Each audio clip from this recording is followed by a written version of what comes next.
Is this the best Peter B. Parker action Mic figure? check. Let's find out. This figure has been a grail for a long time, since I started collecting even. So, can't wait to get this guy out of the box. Speaking of the box art is pretty good. And it's kind of just like your standard Mafex, but I really like it. Alright, that's it for the box. Now let's check out everything this guy comes with.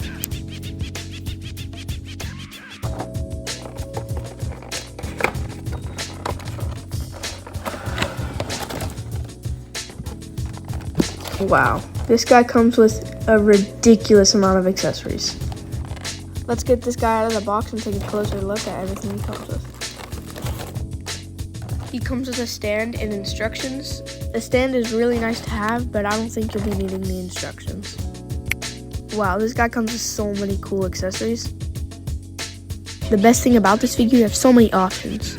You can either be a normal Spider-Man figure, or with these mismatched boots, you can kind of change it into something like Peter B would wear, which these look really good on the figure.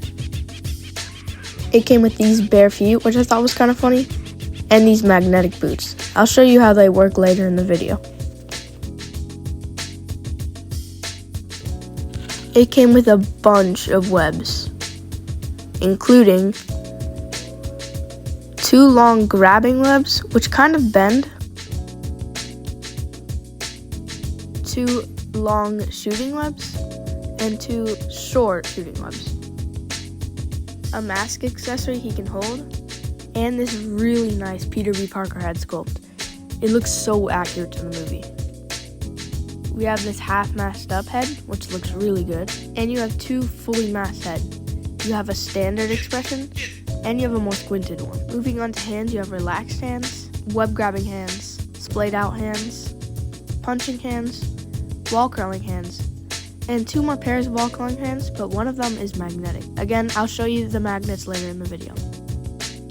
Flipping hands, of course, and a slice of pizza, and a coffee mug. And this might be one of the best parts about this figure, if not the best part about this figure. The soft goods are so good, and they look even better on the figure, as you can see. Okay, let's move on to paint apps.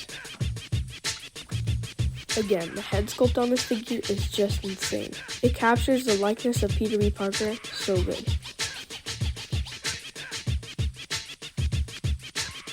And obviously, since it's Peter B. Parker, he has to have a little bit of a tummy. The jacket looks so good. He even has like tiny little pockets and wires inside of the jacket so you can pose it however you want. The wrist joint is a little bit of a different color than the rest of the figure, but I think that's more of a non-issue. The sweatpants look so good as well. They feel like normal size sweatpants and they look so good on the figure. I really like the mismatched shoes. They look so good and they're very detailed. Even the laces on the boot are painted. But yeah, I think the Peter B. Parker side of this figure looks really good. Let's check out the Spider-Man part.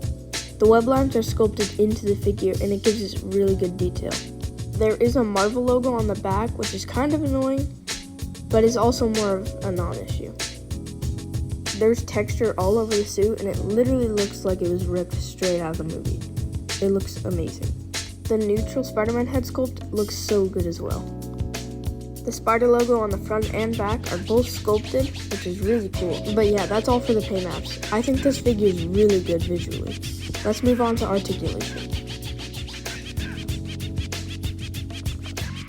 Starting off, he looks up this much, which I think is pretty decent. Not bad at all. He looks down this much, which also is pretty decent. Not bad at all. Side to side is what you'd expect. His arm goes up His arm goes up a little bit past 90 degrees, which is really good for a Spider-Man figure. His butterfly joints are also really good, going pretty far, which is really good for a Spider-Man figure. Bicep swivel, of course. And double jointed elbows that almost touch the shoulder. He goes back so far, like that's kind of ridiculous, honestly. but going forward is honestly just not the greatest. And it's because the way the body's molded. Obviously, because he's Peter B, they give him a little bit of the belly, so it hinders a lot of his articulation, but it's fine. The leg goes up past 90 degrees because of the soft diaper piece which they included. He can almost do the splits, which I think this is plenty. If you've owned a Mafex figure, you should know they don't have a thigh cut, but they do have an inner thigh cut. I think it works just as good. Double jointed knee joint that goes really far, honestly. And of course a toe hinge and ankle pivot. But yeah, I think the articulation on this guy is overall really good. And if you were wondering how well the magnets work, they do work pretty well. As you can see, I had no trouble getting this guy to stay up here. Now let's go ahead and do a size comparison. We have the SHF MUI Goku, CT Toys 075, Marvel Legends Green Goblin, Marvel Legends Iron Man, and Mez Toys Superior Spider-Man. Now let's do some quick poses. But yeah, I'm so happy I picked up this figure. He's been a grail for years, since I started collecting, which is kind of crazy. And he did not disappoint when it comes to his accessories and his looks. I'm just so happy I got this figure. See you guys in the next one.